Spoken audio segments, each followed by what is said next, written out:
I never asked to be born. Hell, my parents never asked for me either.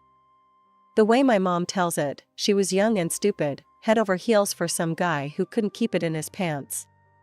Next thing you know, boom, baby on the way.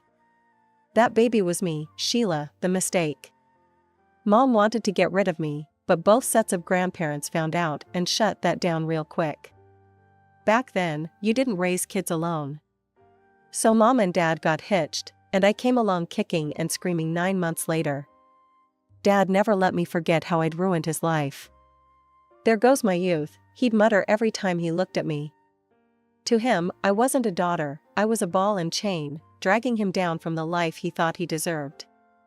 For 10 years, it was just the three of us in that little house. Me, tiptoeing around, trying not to piss off Dad.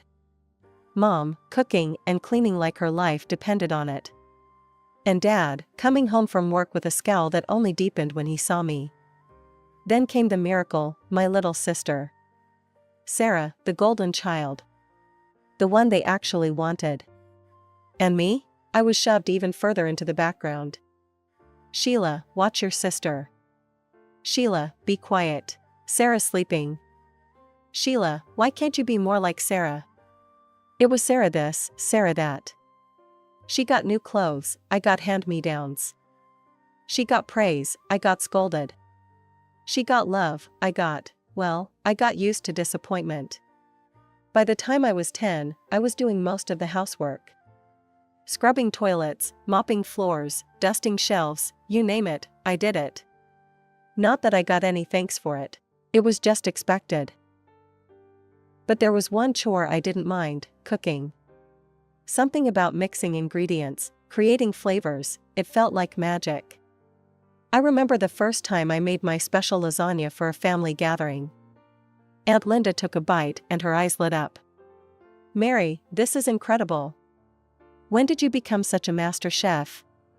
Mom just smiled and nodded, soaking up the praise. I stood in the corner, invisible as always. Actually, I made it, I said, trying to make my voice heard. Aunt Linda laughed, like I'd just told a joke.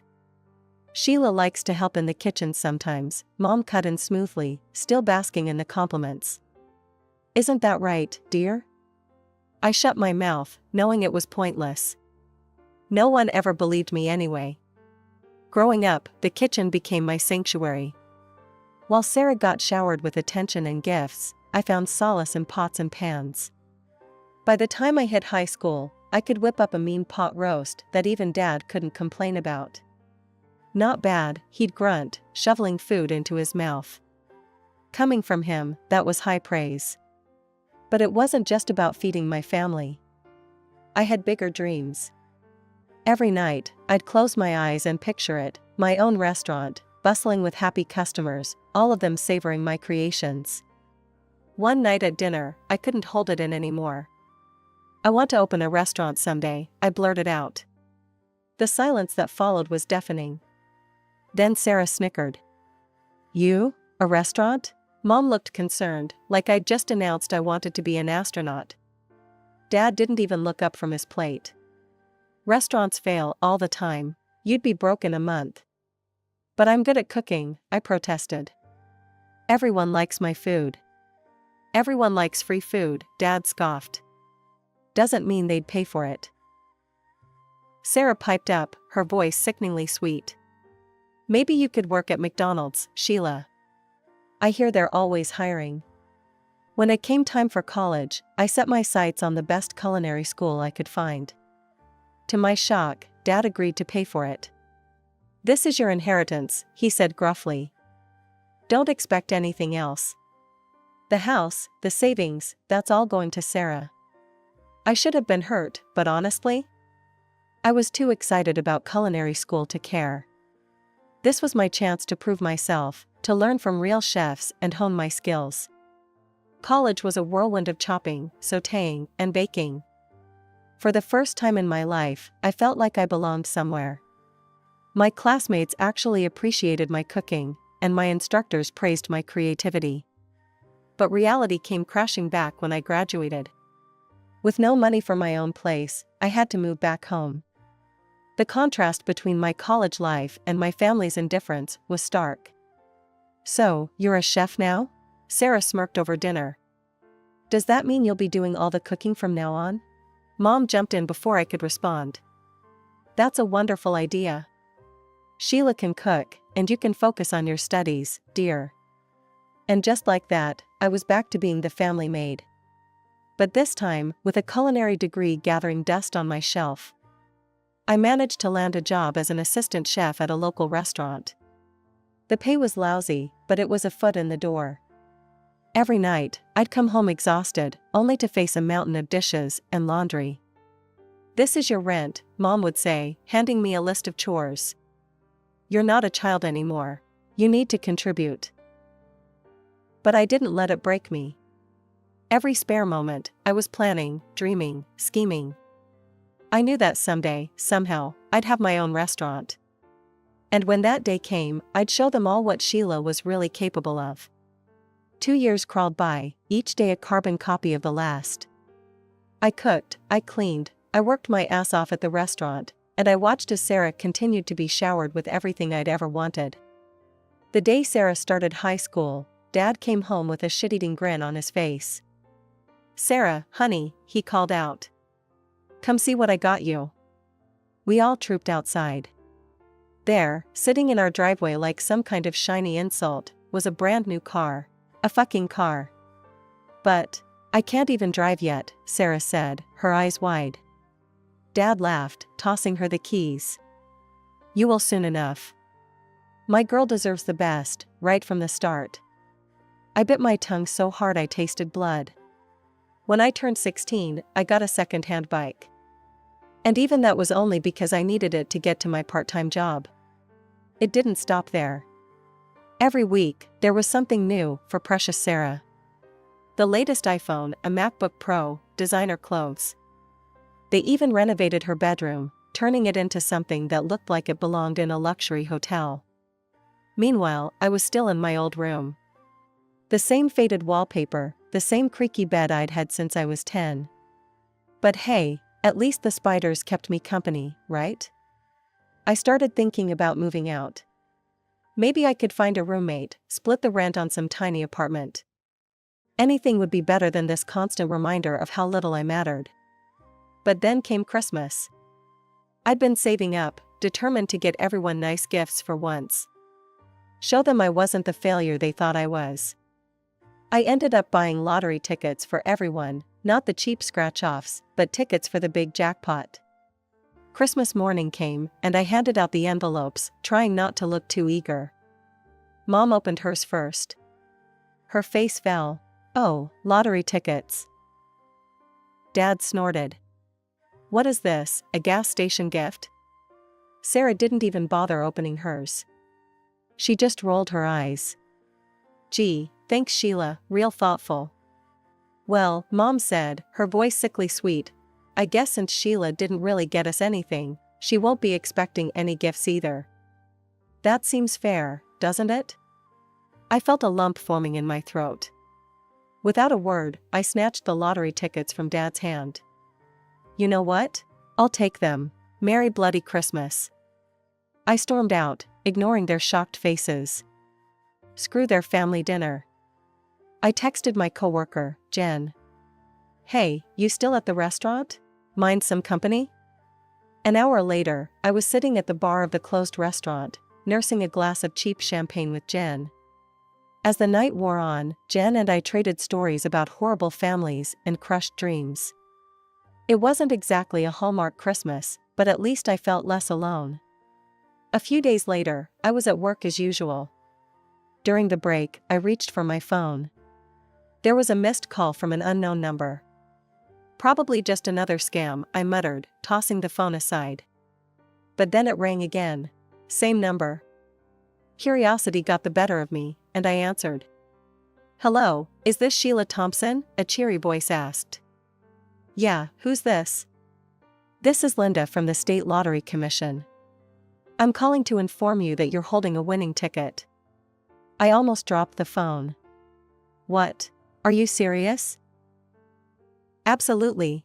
One of your tickets matched all the numbers in Christmas drawing." After taxes, your winnings come to $690,000. The world spun around me. In a daze, I headed home. My mind was racing. This was it. My chance to finally open my own restaurant. To show everyone what I could do. I burst through the front door, unable to contain my excitement. You won't believe what happened. They were all sitting at the kitchen table, looking at me like I'd grown a second head. I won the lottery, I blurted out. One of the tickets, the one I was going to give Mom, it won. $690,000 after taxes. For a moment, there was stunned silence. Then Sarah's shrill voice cut through the air.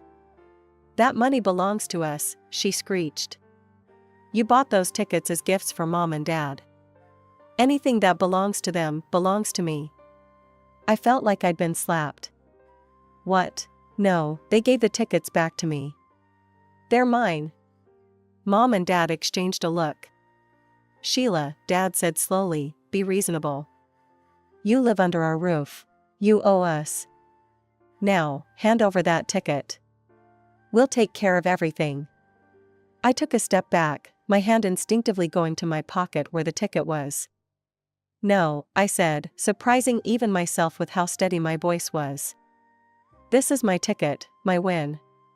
I'm going to use it to open my own restaurant. Dad's face turned an alarming shade of red. Now you listen here, young lady. No, you listen. I shouted, years of pent-up frustration pouring out.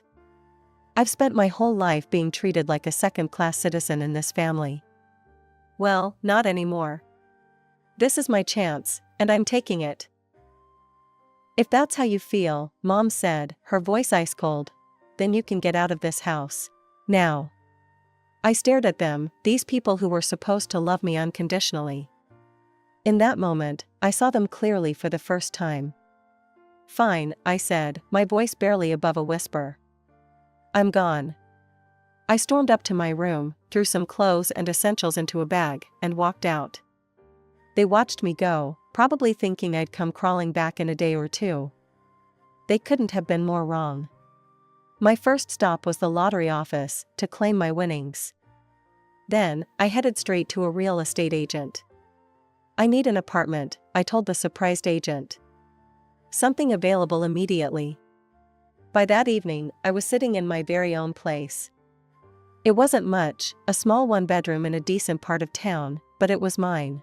All mine. As I sat on the floor, I hadn't had time to buy furniture yet, eating takeout and scrolling through restaurant equipment catalogs on my phone, I felt something I hadn't felt in years, hope. First things first, I needed a solid business plan. I spent weeks hunched over my laptop, researching, crunching numbers, and planning every detail. After what felt like a million revisions, I finally had a plan I was proud of. Next step, location. I scoured the city, looking for the perfect spot. Finally, I found it, a small, run-down space that had been empty for years. The landlord practically laughed when I said I wanted to turn it into a restaurant. Good luck with that, sweetheart, he chuckled, handing me the keys. I spent the next 3 months turning that dump into my dream. I hired contractors, picked out every fixture, and personally scrubbed every inch of the place. It was backbreaking work, but every blister and bruise felt like a badge of honor. Finally, opening day arrived. I stood in the kitchen, my kitchen, surrounded by the staff I'd handpicked and trained myself. The first order came in, and I felt a rush of adrenaline. Let's do this, I said, tying on my apron. The first few months were a whirlwind. I worked 18-hour days, cooking, managing, and doing whatever needed to be done. Slowly but surely, word started to spread. People loved my food, not just the taste, but the love and creativity I poured into every dish. I introduced a loyalty program for regular customers, giving them special discounts and first dibs on new menu items. It was a hit. Soon, I had a core group of regulars who came in so often, they felt like family. But I didn't stop there. I set up a delivery service, partnering with local couriers to bring my food right to people's homes. It was a gamble, quality control was a nightmare at first, but it paid off. Social media became my new best friend. I posted daily specials, behind-the-scenes kitchen videos, and engaged with customers online. My follower count grew, and with it, my customer base. 2 years in, I was turning a profit. It wasn't huge, but it was something. I started looking for a second location. Opening the second restaurant was easier in some ways. I knew what I was doing now, but harder in others. Suddenly, I couldn't be everywhere at once. I had to learn to delegate, to trust my staff, to maintain my standards when I wasn't there. But we made it work. And 3 years after that, I opened my third location. Before I knew it, I was the owner of a successful restaurant chain. Me, Sheila Thompson, the girl who was never supposed to amount to anything. I won't lie, it wasn't easy. There were nights I cried myself to sleep, wondering if I was in over my head. Days when I wanted to throw in the towel and admit defeat. But every time I walked into one of my restaurants, saw the happy customers, smelled the delicious food, I knew it was all worth it. It was just another Tuesday. I was in my office, going over the books for my newest restaurant, when my phone rang. I glanced at the screen and froze. It was a number I hadn't seen in years, home. For a moment, I considered letting it go to voicemail.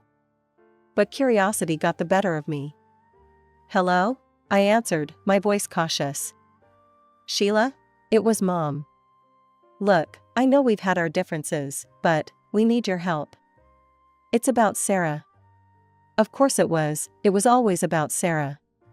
"What about her?" I asked, trying to keep my voice neutral. Dad's voice came on the line. "She's in trouble, Sheila, she lost her job. They're accusing her of theft, and now no one will hire her. We were hoping you might have a position for her at one of your restaurants." I almost laughed. After everything they'd put me through, they had the nerve to ask for a favor? But then I thought about Sarah. Despite everything, she was still my sister. "Let me talk to her," I said. Sarah came on the line, her voice small and scared. "Sheila? I'm sorry for everything. I really need help." I closed my eyes, took a deep breath. "Okay," I said finally. "I'll give you a job. But listen up, there's no special treatment. You screw up, you're out. Got it?" "Yes. Thank you, Sarah gushed. The next morning, Sarah showed up right on time, looking nervous but determined. I put her to work as an administrator, starting her with basic tasks and slowly increasing her responsibilities. To my surprise, she seemed to take it seriously. She was attentive during training, asked good questions, and didn't complain about the work. One night, as we were closing up, Sarah broke down. "I need to tell you the truth," she sobbed.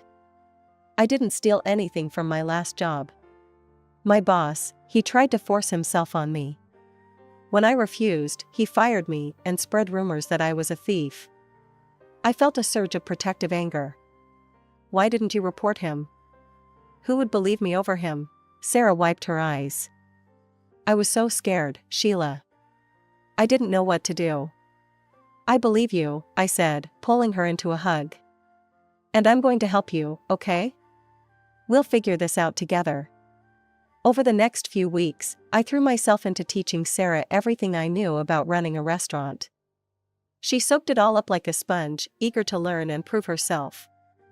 As I watched her confidently handle a rush of customers, I felt a mix of pride and unease.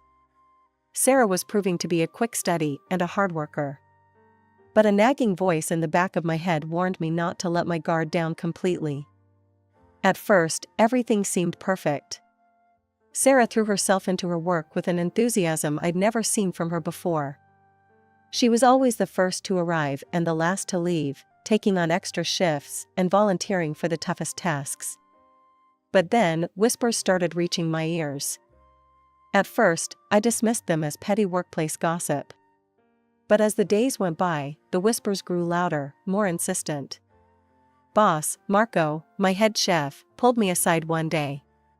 "I think you need to know something. Your sister, she's been saying things. Stirring up trouble." I felt a chill run down my spine. What kind of things? Marco looked uncomfortable. She's been telling people that we're underpaid, that you're hoarding all the profits for yourself. She's even suggested we should go on strike. I couldn't believe what I was hearing. That's ridiculous. You all know how tight our margins are. I've always been transparent about the finances. We know, boss, Marco assured me. None of us are buying it. But, there's more. He went on to tell me how Sarah had been claiming that the restaurant rightfully belonged to her, that I had somehow cheated her out of her share of the family money. I felt like I'd been punched in the gut. After everything we'd been through, after I'd given her a second chance, this is how she repaid me? I confronted Sarah that evening, my hands shaking with anger and disappointment. What the hell do you think you're doing? I demanded. Sarah's face was a mask of innocence. What are you talking about, sis? I laid out everything I'd heard. To my shock, Sarah just shrugged. Oh, that, she said casually. I was just testing the staff's loyalty. You know, making sure they wouldn't turn on you. Looks like they passed with flying colors. I wanted to believe her. God, how I wanted to believe her. But something in her eyes, a glint of something cold and calculating, made me hesitate. Before I could press her further, we were interrupted by a frantic knock on my office door. It was Jenna, my assistant manager, looking pale and scared. Sheila, we've got a problem, she said. There's a big shortage in the cash register. Over $5,000 missing. We spent the next few hours going over the books, checking and rechecking the numbers. There was no mistake. A significant amount of cash had vanished. Only 3 people had access to that register: Jenna, Marco, and Sarah. I'd known Jenna and Marco for years. They'd been with me from the start, through all the ups and downs. I trusted them with my life. As if reading my thoughts, Sarah sidled up to me. You know, she said in a low voice, I've noticed Jenna staying late a lot lately. And she did just buy that fancy new car. As I watched her walk away, I knew I had a decision to make. I couldn't ignore this. Too much was at stake: my business, my reputation, the livelihoods of all my loyal employees. Late one night, after everyone had gone home, I installed hidden cameras around the cash registers. It felt wrong, like I was betraying my staff's trust. But I had no choice. For days, I watched hours of mundane footage, my eyes burning from staring at the screen. And then, on the 4th night, I saw it. Sarah, moving quickly and furtively, opened the register. Her hands darted in and out, stuffing wads of cash into her pockets. My heart sank. I didn't confront her, I couldn't. Instead, I called the police. The next day, as Sarah was finishing her shift, 2 officers walked in. The look on her face when she saw them, shock, then anger, told me everything I needed to know. She thrashed around, knocking over tables and sending dishes crashing to the floor. I deserve this money. I should be rich, not you. You stole my life. As the police led her away, I felt nothing. No sadness, no regret. Just a hollow emptiness where my love for my sister used to be. The next day, my parents stormed into the restaurant. Mom was crying, Dad's face was beet red with anger. How dare you? Dad roared. Your own sister. Drop the charges now. I stood my ground. No, she stole from me. She needs to face the consequences. I pulled out my phone, showing them the footage of Sarah stealing. Look, I said. This is what your precious Sarah did. She's a thief. They watched, their faces pale. But instead of understanding, their expressions hardened. You set her up, Dad accused. You've always been jealous of her. I couldn't believe what I was hearing. Jealous? Are you kidding me? You gave me scraps and expected me to be grateful. Well, I'm done. Sarah made her choices. Now she has to live with them. They ranted and raved, alternating between threats and pleas. But I stood firm. Get out, I finally said. Get out of my restaurant, get out of my life. If you don't leave now, I'm calling the police. They left, but not before Dad spat out. You'll regret this, Sheila. Mark my words. The trial was a nightmare. Sarah's tearful performance on the stand almost had me doubting myself. But then came the surprise witness, her former boss. He testified about Sarah's behavior at her last job. How she'd aggressively pursued him, threatening to cry sexual harassment when he rejected her advances. How she'd stolen money from the company in retaliation. In the end, the jury found her guilty. As they led her away, she looked at me one last time. There was no remorse in her eyes, only cold hatred. I haven't spoken to my family since that day. Sometimes, late at night, I wonder if I made the right choice. But then I look around at what I built, at the life I've made for myself, and I know I did. As I stand in the kitchen of my newest restaurant, watching my staff prepare for the dinner rush, I feel a sense of peace wash over me. This is my family now. This is my home. And nobody, not Sarah, not my parents, not anyone, can take that away from me.